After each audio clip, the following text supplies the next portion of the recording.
Novel में हम कहाँ के सच्चे थे अमीरा अहमद के बारे में खूबसूरती से बयान किया है। वालदीन की उस रात उनके बच्चों पर रवियों शख्सियात कैसा रहा फैसला कन सिर्फ पर मबनी इल्म आप कर सकते हैं, आपको तौबा करने पर मजबूर करें। पूरी जिंदगी आइए पढ़ने के लिए खो दें नावल का खलासा। हम कहाँ के सच्चे थे, हम कहाँ की सच्चे था। 3 कजन्स की कहानी, महरीन, मशाल और इसवाद। महरा खां के ड्रामे में महरीन का किरदार अदा किया कबरा खां बतूर मशाल और उस्मान मुख्तार खेल चुके हैं इसवाद का किरदार। मशाल एक खूबसूरत लड़की है जो उसकी अकलूती बेटी है।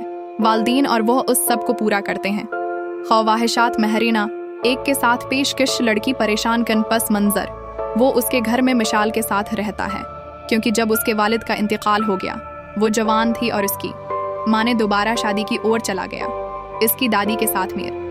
महरीन बहुत अच्छी है, मुतालहा और शरीक नसाब सरगर्मियाँ मशाल और महरीन का उसी तरह मुताला यूनिवर्सिटी, लेकिन मशाल करता है बिल्कुल महरीन की तरह। इसवाद एक खूबसूरत अमीर लड़का। महरीन और मशाल का कौन है?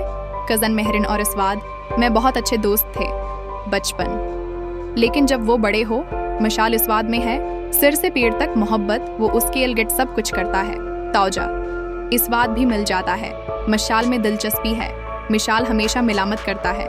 महरीन और इसकी तस्वीर खंडरात। इसवाद के सामने इसवाद और महरीन की जिंदगी बदल जाती है मुकम्मल तौर पर जब मशाल हसद में खुदकशी करता है और गुस्सा उसवाद इल्जामात महरीन मशाल की मौत के लिए वे उसे लेने पर अजीद देता है मशाल का बदला, यहाँ तक कि वो महरीन से शादी करने के लिए जिंदगी दखी।